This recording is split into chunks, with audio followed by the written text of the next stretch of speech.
इस सरकार का अपहरण कर लिया है बिहार के गुंडों ने, बिहार के बलात्कारियों ने। यहाँ पर न महिला सुरक्षित है, न व्यवसायी सुरक्षित है, न अल्पसंख्यक समुदाय के लोग सुरक्षित हैं। जो गलत होता है जांच होती है, कार्रवाई की जाती है, जो आप जानते हैं। बहुत जल्द नहीं, अगर नहीं तो गलत हुआ है तो कार्रवाई हुई है, गिरफ्तारी हुई है और गिरफ्तारी होगी। कि अब बेटी पढ़ाओ बेटी बचाओ का नारा कहाँ गुम होकर रह गया है। दूसरी तरफ हैना नाम की एक 6 बच्चे की मां के साथ उसको उठाकर बलात्कार किया जाता है सामूहिक, और उसको गेहूं के भूसा में छुपा कर रखा जाता है। और वो आपने देख लिया, क्या अकलियतों को जिंदा रहने का हक नहीं है इस राज्य में? क्या महिलाओं की इज्जत आबरू ठिकाने में नहीं रहेगी? एकदम सुरक्षित है। नीतीश कुमार जी ने जो काम किया माइनॉरिटी समाज के लिए छिपा हुआ नहीं है।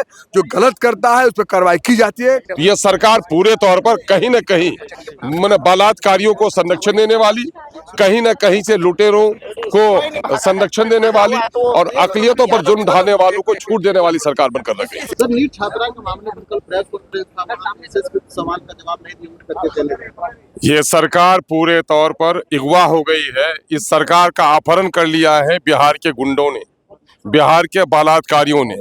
यहाँ पर न महिला सुरक्षित है, न व्यवसायी सुरक्षित है, न अल्पसंख्यक समुदाय के लोग सुरक्षित हैं।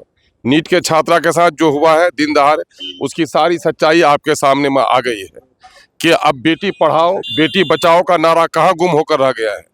दूसरी तरफ हैना नाम की एक 6 बच्चे की मां के साथ उसको उठाकर बलात्कार किया जाता है सामूहिक, और उसको गेहूं के भूसा में छुपा कर रखा जाता है। और वो आपने देख लिया, कपड़ा के व्यवसायी अतहर हुसैन की मॉब लिंचिंग लोगों ने कर दी, झूठा आरोप लगाया और पुलिस की नाअहली की वजह से उसकी मौत हो गई, उसका मर्डर हो गया है। अब कय्यूम नाम से भिरवा स्थान का एक आदमी को मार डाला इन्हीं लोगों ने। आप देखेंगे कि शहजादे नाम के एक व्यवसायी है कपड़ा के, यहाँ पर बेगूसराय के, और उनको 2023 में धमकाया। और उसका मामला ये हुआ कि 2023 में उसने केस किया, जालिम उसमें रहा, जेल में रहा, और 2025 में उसको मार डाला गया। और सरकार कुछ भी नहीं कर पा रही है। नुरशेद नाम के एक मुस्लिम युवक को सिर्फ भाषा के नाम पर मार डाला गया। तो आखिर क्या हो रहा है कि क्या अकलियतों को जिंदा रहने का हक नहीं है इस राज्य में? क्या महिलाओं की इज्जत आबरू ठिकाने में नहीं रहेगी? और एक युवक सूरज बिहारी नाम से, जो गुलाब बाग का मक्का का बड़ा व्यवसायी है, उसको दिन दहाड़े गोली मारी जाती है। तो लॉ एंड ऑर्डर नाम की क्या चीज बाकी रह गई है यहाँ पर?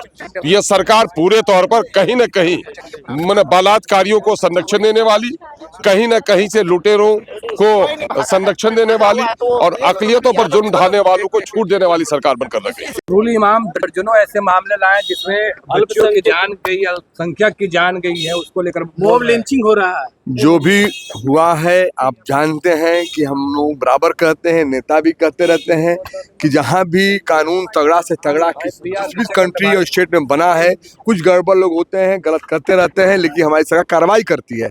जो गलत होता है जांच होती है, कार्रवाई की जाती है, जो आप जानते हैं।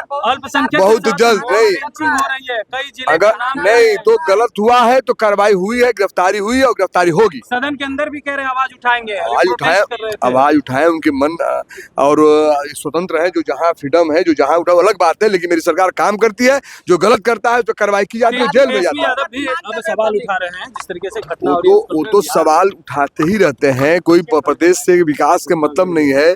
आज प्रदेश का प्रचंड बहुमत ने बताया कि हमारी सरकार ने नेता नीतीश कुमार के नेतृत्व में काम किया है। तो ये मैं कहना चाहता हूँ, जो गलत करेगा, कोई भी होगा, किस समाज का होगा, उस पर सरकार कार्रवाई करेगी, निश्चित करेगी।